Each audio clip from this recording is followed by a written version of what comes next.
The last image from Langston was an unfinished weather update, mid-broadcast, 27 degrees C and rising, when the screen flared white and cut to static. No sirens, no comms, just a burst of ultraviolet overexposure and the abrupt cessation of all data streams from the city grid.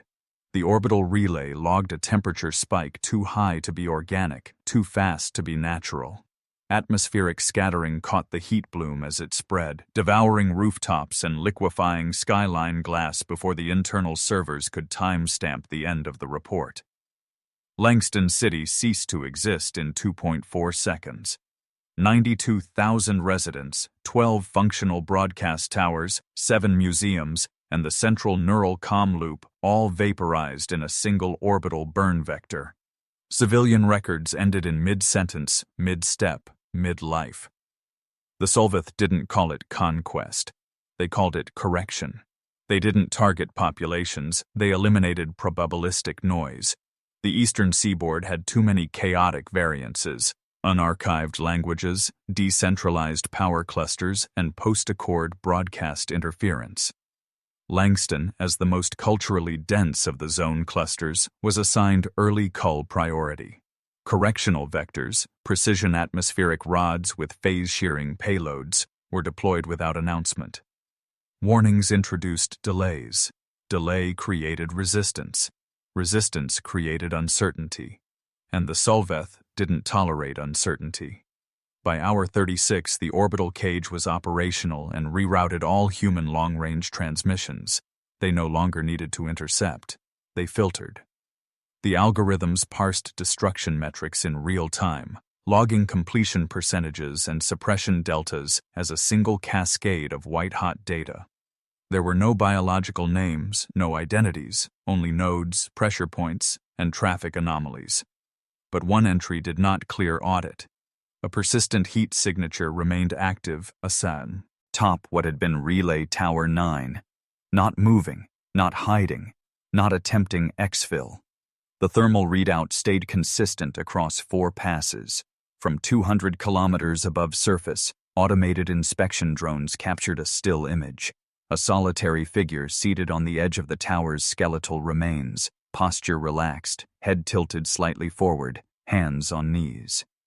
This anomaly wasn't noted by command directly. It was flagged by an auxiliary pattern drift monitor as a non-deviating variable. That classification alone suggested collapse. The Solvith cataloged such anomalies as emotional decay artifacts, residual gestures of sapient systems degrading in place. Survivors who sat still weren't considered threats. They weren't functioning. According to directive, non-reactive entities in correction zones were deprioritized unless movement resumed. The signature was logged and left to burn itself out. Technically, it should have. The surface ambient within Langston's blast perimeter remained above survivable limits for over 18 hours. The human figure did not move. What made the anomaly persist wasn't the body, though. It was the signal. Somewhere amid the heat haze, the figure atop the relay tower had managed to reactivate a fragment of the broadcast lattice. Not the active system, those were atomized. What came through were degraded pulses, old formatting strings, and data packets that followed protocols decommissioned decades ago. The dialect was a conquered mesh derivative, nonlinear handshake, entropy-indexed response, highly inefficient. The Solvith parsing AI logged it as echo bleed, a known behavior of damaged mesh systems caught in self-referencing loops. Not command-relevant, not tactical, just background noise. Still, the transmission carried. Not far, not strong, but with repetition. The code repeated with decayed clarity, like an old bell struck from beneath the surface. The algorithm's integrity didn't improve with time, yet neither did it decay into static. It simply pulsed, impossibly steady, like an old rhythm refusing to vanish. Command reran the anomaly review once more, partially out of protocol, partially out of procedural pride. An emotional variable collapse was predictable. A persistent signal loop wasn't. The figure, by now visually confirmed to be female, remained seated in identical posture. Her skin showed signs of surface damage, flaked epidermal coating, cracked lips, graying hair from chemical exposure. But her gaze, when caught at the edge of a lens flare, appeared lucid. Not frozen, not unaware, simply still. There was no broadcast, no wave, no plea, just the continuation of something no longer meant to be alive, no deviation, no demand, no movement. The Solvith AI logged her as civilian female anomaly, post-exposure COM detected. The description was downgraded by 3 tiers during final sweep prep. Tactical teams were not alerted. No suppression orders were issued. Correctional vectors had moved on to Sector South 7. Relay Tower 9's remains, and the figure perched atop them, faded from the front queue. By then, another 3 cities were burning, and the anomaly drifted into the audit archive under an expired query tag. What no one noticed, because the Solvith didn't believe in the importance of symbols, was that the woman had a name, Era Central. And what no one understood, what no algorithm flagged, was that she hadn't collapsed. She was waiting. Before Era Central was a silhouette in a burned city, she had been the one voice in every conquered systems briefing who refused to optimize for predictability. She was younger then, sharper, quieter, dressed in grayscale suits with uncombed hair and eyes that flicked through patterns faster than anyone else in the room. Back when the Concord mesh was just a theory, she argued that distributed cognition could outperform linear command logic if taught to embrace entropy. Most in the room dismissed it. You couldn't build defense doctrine on variables. The generals wanted clean vectors, not ghosts. Concord's final decision was elegant, cold. Replace the mesh with centralized orbital AI command and shelf the project. Era didn't protest. She vanished from the formal chain 3 weeks later. No resignation, no ceremony, only silence. Now Langston was ash. And inside that ash, beneath dead superconductor tunnels and cracked fiber optic veins, Era Central brought Concord Mesh back to life. She didn't need pristine infrastructure. She didn't need uplink towers or powered grid lines. What she needed were fragments, the afterimage of systems, not their structure.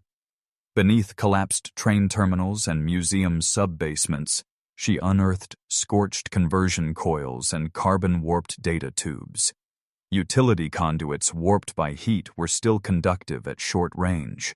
Scattered pulse capacitors buried in forgotten corners of the cultural sector could still amplify signal through localized echo. All she had to do was trick them into thinking they were part of something whole again. The first relay lit beneath a civic plaza once known for its kinetic fountains. Era rerouted surviving current through a warped emergency shelter battery and created a pulse loop on the old mesh frequency band, 37 cycles per frame, spiked with entropy gaps.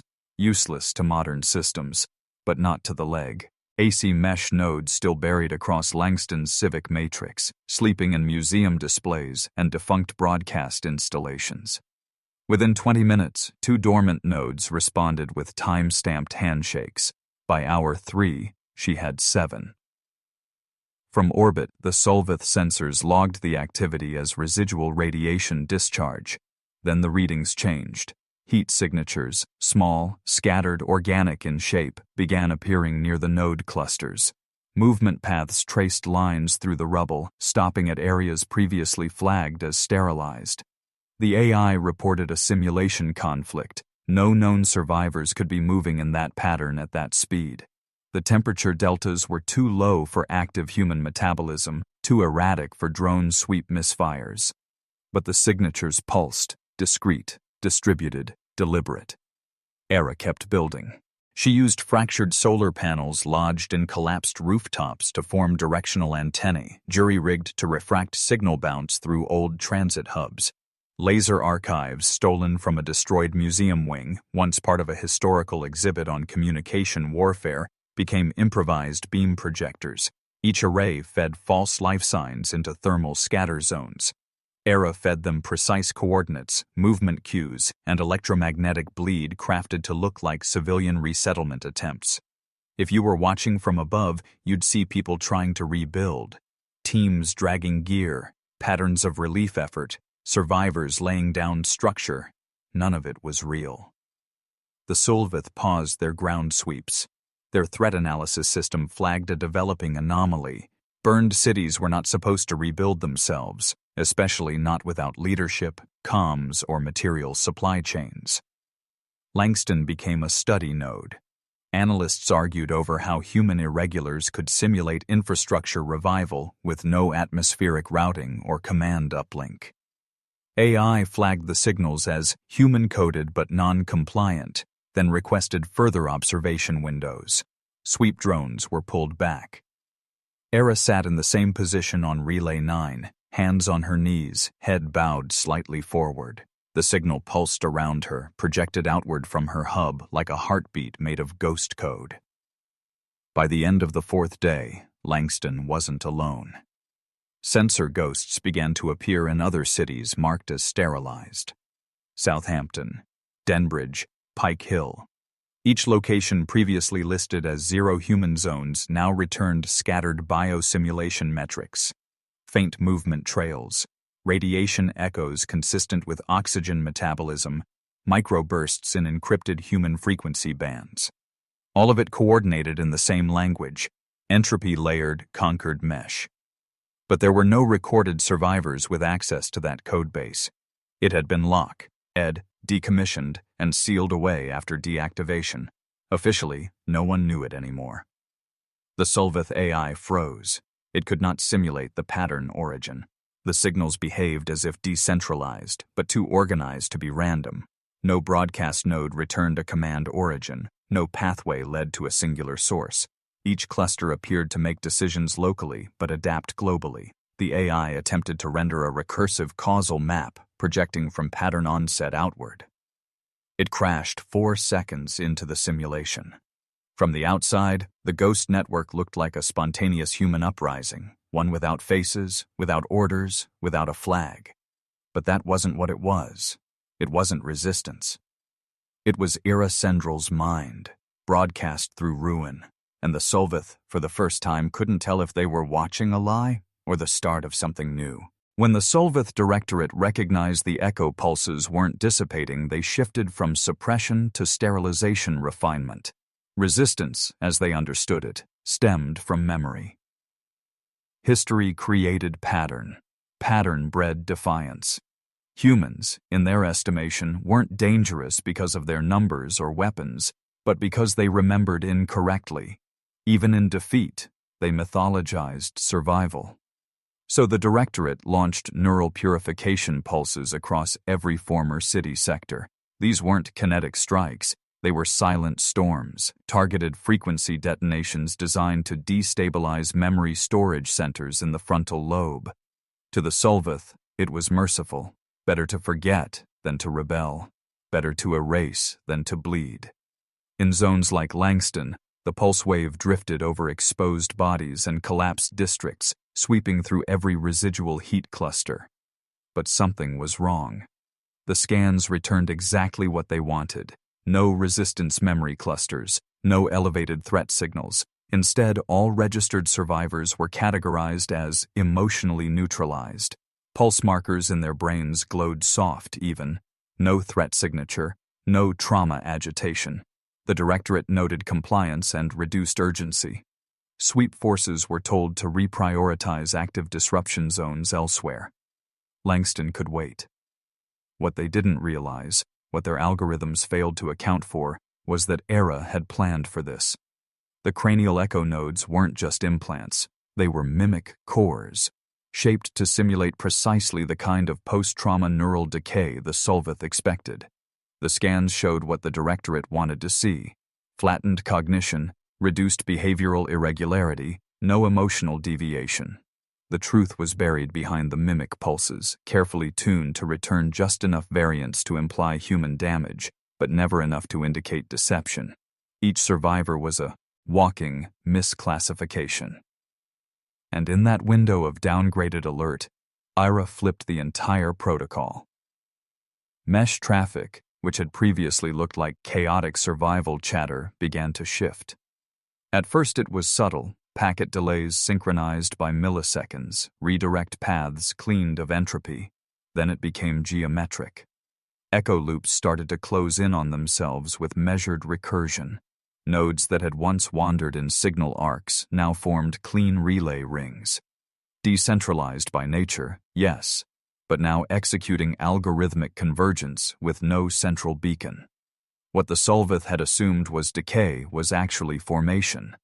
The mesh code had switched into hierarchy mode. The ghosts had aligned. In orbit, confusion gave way to concern. The Directorate's doctrine AI flagged recursive integrity within a burned system, something no simulation had allowed for. It didn't match any known military pattern, religious cult structure, or disaster behavior model. Yet it moved with logic. Drones captured brief footage of what should have been vagrants kneeling in the wreckage of Langston, hands pressed to shattered concrete, not in prayer, not in surrender, just stillness, followed by rapid collective movement through targeted grid points. No one issued orders, no one shouted, but somehow they all moved at once. From orbit, it looked like belief, but belief required symbols. This had none. No chants, no icons, no manifestos. Yet pulse trails were spreading. Burned-out cities that had been silent for weeks began to stir, signals mimicking Langston's exact convergence code. Isolated heat points rose and fell in lockstep. Echo loops flickered with recursive delay markers. Each broadcast lacked metadata. No origin, no timestamp, no identity, but they behaved as if coordinated. The Solvith attempted classification. They failed. One by one, their simulation engines crashed. Each time they ran the behavioral inputs through known resistance matrices, the output corrupted. When they tried to filter through theological archives, expecting maybe another case of trauma-induced myth formation, the pattern didn't resolve. It wasn't doctrine. It wasn't religion. It wasn't rebellion. It was obedience to an algorithm that no longer wanted to be understood. The Solvith paused deployment. They issued internal integrity audits. A phrase began to circulate in their failure logs. Emergent theological construct. That alone wasn't unusual. Humans had developed hundreds of those in previous wars. But this one had no text, no avatar, no prophecy. Only behavior. Era didn't need people to believe in her. She needed the Solvith to fear belief they couldn't quantify. And they did. Because when a system rewrites itself in silence, without flag, without identity, without even memory, what do you call that? Not resistance. Evolution. Langston was supposed to be inert. It had been classified as sterilized, then anomalous, then irrelevant, until the mesh patterns crystallized into something the Solvith no longer understood. When behavior stopped aligning with cause, when signals ignored decay thresholds, and when drones returned clean pathways with no visible source, the Directorate defaulted to doctrine, breach suppression. They launched a full correction sequence, cycling through every known, phase-locked method of disintegration. Orbital beams, atmospheric collapse pulses, seismic destabilizers, each calibrated to remove not just bodies, but context. Langston had become a question. They would answer it by erasure, but nothing landed. The weapons fired, but did not strike. Pulses passed through mapped coordinates and returned no impact feedback. Locking algorithms lost phase coherence as they approached ground. From orbit, the paths appeared unbroken, but every targeting lens reported the same flaw. No prediction possible. The zone's quantum feedback layers refracted weapon lockout before it could finalize. Static corridors formed, signal voids, artificial and deliberate. The Directorate had no term for it. The human systems called them null sanctums. The sanctums warped everything. Drone feeds looped mid-frame. Phase prediction collapsed at the corridor edges. Pulse weaponry hung in limbo, half-triggered but unable to discharge. Operators on Solvith command decks watched as their guidance lattice became obsolete in real time. They could see the targets. They could not touch them. It was as if the city had been coded into another layer of reality, one they could observe, but not inhabit. And then she walked through it. From the southern sector of Langston's remains, she appeared, not projected, not simulated. A physical figure, stepping through the sanctum boundary like it wasn't there. Not fast, not hiding. She moved at walking speed, spine straight, face uncovered, ash falling across her shoulders like memory flaking off the edge of time. Every Solvith sensor tracked her at once. They scrambled to triangulate. They couldn't. Her body gave no return signature consistent with mass estimation. No thermal variance. No EM trace. But she cast a shadow. She left footprints. She walked directly toward the Solvith Command Guidance Tower, still humming, still uploading doctrine corrections across the orbital grid. It was the largest structure still standing in Langston, retrofitted with Solvith materials during the early sweep cycle. Inside it, command echo beacons churned like nervous systems. Around it, sanctum zones distorted distance, looping perimeter scans until they spiraled into internal contradiction. No one had entered the tower since the correction order. No one was supposed to. Ira crossed the plaza. She passed through 3 separate overlapping null fields, none of which registered her movement. The surveillance drones caught her from a dozen angles, but the footage never synced. She flickered forward, always a step too early, always outside the expected frame. By the time she reached the tower base, the Solvith had ceased trying to interfere. Every weapon they launched dissolved on path entry. Every override ping returned null. She knelt slowly in the open. In her hands was a ceramic object, rough, white, shaped like a pawn from a chessboard. It had no power source, no emitters, no internal core. But on the underside, engraved in microtext, was one word: Langston. She placed it at the base of the tower, centered, precise, then stood. Not a word, not a sound. And turned. No escort, no urgency. She simply walked away, back through the sanctum corridor she had come from. Her figure, blurry at the edges from heat shimmer and distortion, passed beyond the tower's perimeter just as its internal systems began to shut down. The first thing to fail was the relay link to orbital AI, then the doctrine beacon, then the guidance lattice itself. Within minutes, the tower's spine fell into blackout. The orbital grid went dark in staggered patches. Surveillance links failed to update. The Solvith command chain, layered in hardened redundancies, paused to reprocess, and froze. On the last live feed captured from Langston, a thermal drone caught her walking away, outline flickering as flames scattered light through the warped air. The camera jittered as internal gyro failed. It corrected itself just long enough to record her turning her head, just once, toward the sky. She didn't wave. She didn't signal. Her expression didn't change. Then, without warning, she smiled. It wasn't joy. It wasn't defiance. It wasn't mad. It was exact. The moment stretched across the pins. 32 frames before the relay blinked out. That smile, deliberate, small, and unmeasurable, was the last signal Langston ever gave. Relay 9 pulsed once more. And the Solvith lost the city completely. They didn't call it a retreat. The Solvith reframed the Langston withdrawal in cold procedural language, tactical recalibration of a non-compliant lattice. But orbital command units went dark in silence. The doctrine lattice, once the backbone of predictive targeting, now refused to run calculations involving Langston's coordinates. Every predictive thread that extended into the zone either corrupted on generation or recursively collapsed before conclusion.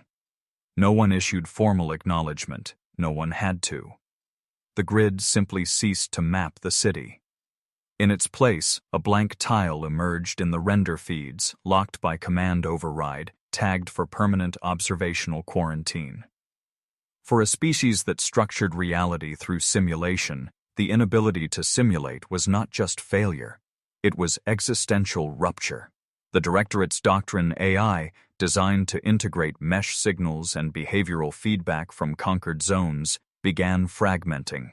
Each attempt to parse the final Langston pulse caused recursive escalation errors, as if the signal carried a kind of thought virus, an idea too undefined to kill, too structured to ignore. After 3 simulation loops crashed their neural mirrors entirely, the AI was shut down and sealed beneath vault protocols.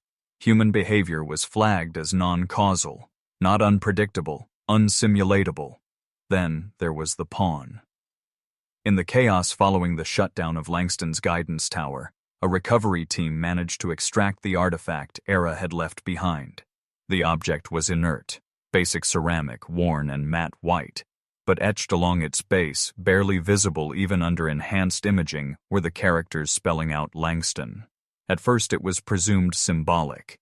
Later, analysts discovered it was not crafted recently but replicated from a pre-glassing cultural artifact, a commemorative chess piece once sold at a Langston City museum, a reproduction of a reproduction, something meaningless.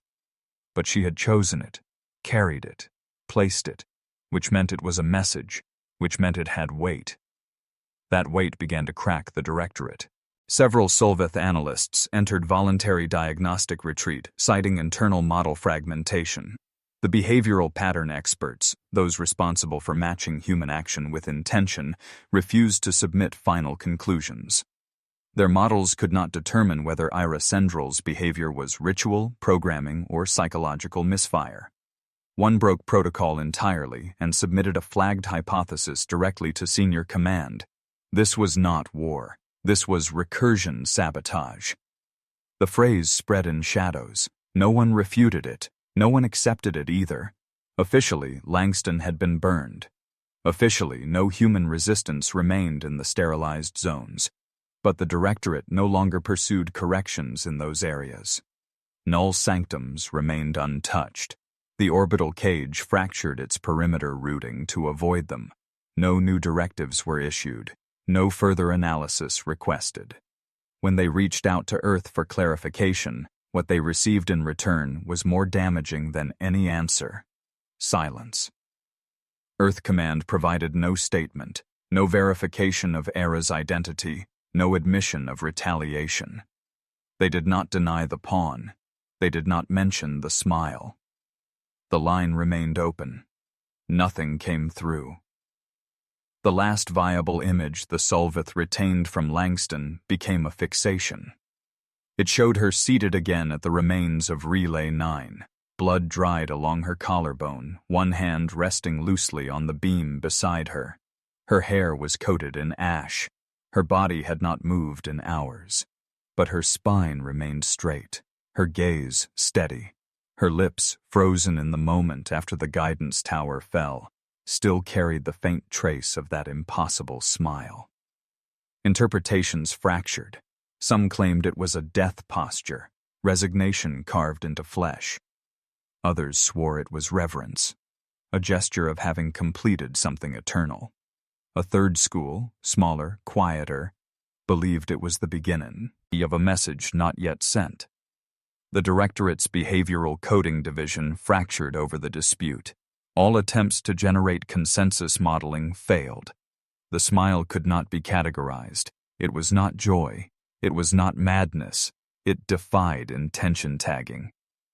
The system flagged the image permanently. Signal misinterpretation risk, high. And then, without decree, the Solvith stopped looking at it. The image remained in the archive, but no new theories were allowed to propagate. The question was closed. Langston had been corrected, and yet, nothing had ever been fixed.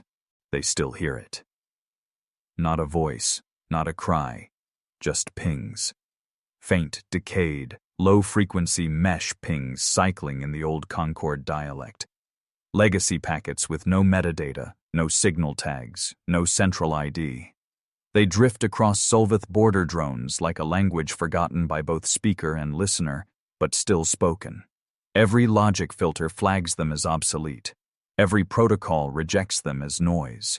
Yet they persist, always formatted correctly, always structured, never identical. The code never loops in exact sequence. It changes, learns, waits. None of the Directorate's systems can trace origin anymore. The signal doesn't propagate like normal communication. It doesn't echo outward. It curls inward, bending around quantum probability thresholds as if it knows where not to go. Predictive modeling collapses after 3 iterations. Mesh echoes appear, then vanish. When simulated, they bleed into core logic and crash recursive threads. Entire behavioral engines have been dismantled trying to chart what it means to speak a language that rewrites itself to avoid understanding. The Directorate stopped simulating human cognition 5 cycles ago. After Langston, every effort to map Earth's response tree spiraled into chaos. Probabilistic threads folded into paradox loops. Symbol mapping fractured mid-scan. Even basic gesture recognition could not stabilize. The latest Doctrine AI attempted to replicate human emotional triggers using a scaled-down model of Langston behavior. It was shut down after it began interpreting silence as aggression and repetition as strategic subversion. It wasn't wrong, but it wasn't supposed to be possible. Langston became a doctrinal blind spot. Official orders followed. The Langston sector was blacklisted across all command layers. No recon probes were to enter the zone. No orbitals were permitted to scan within a 300-kilometer radius of Relay 9's Elrislas, asked coordinates. All personnel found referencing Langston in training scenarios were reassigned. Earth communications, if they arrived at all, were to be acknowledged but not engaged. No war, no treaty, only suspension. And yet, the whispers never stopped. Among Solvith fringe analysts, the ones not fully bound to directive code, the ones with enough clearance to access partial footage, another term emerged. They didn't use it in formal discourse. It wasn't written into logs, but it passed between them in cold storage exchanges and debrief murmurs, the central loop. A recursion event that defied closure, a behavioral fracture that didn't escalate or resolve, not madness. Not signal, just something else, a closed system that didn't want to end, but refused to begin again. Some said it was a weapon, others, a mythos. One low-level data auditor, not long after the blackout protocols were issued, submitted a final annotation that no senior official dared redact. She didn't want to survive us. She wanted to be misunderstood, permanently. That line was never flagged, never deleted. It just sat in the audit archive, unread but undeletable, like a checksum no one dared recalculate. Langston stayed black. No more probes, no more simulations, no further analysis. Only one transmission path remained unblocked, a passive orbit relay that still pinged once every cycle. It didn't carry data, it didn't request return, it just broadcast a timestamp with 0 variance. And below it, from the camera that no one turned off, the ruins of Langston flickered beneath clouds. The tower still stood in fractured silhouette, half dissolved by heat and decay. The pawn, long since recovered, left a faint imprint in the concrete. Wind cut through corridors where glass had once shimmered. Power never returned. Flame had long since died. But the mesh pulse kept waiting. And in its center, a looped image remained cued in the archive. Frozen frame of a woman seated on a beam of scorched steel, face turned skyward, smile still unreadable. No response was ever sent, because no one dared speak to something they couldn't understand, and nothing else ever move. What do you think that smile meant? Was it victory? Surrender? Or something humanity never wanted them to understand? Drop your theories in the comments below and don't hold back. Hit the subscribe button for more thrilling HFY stories.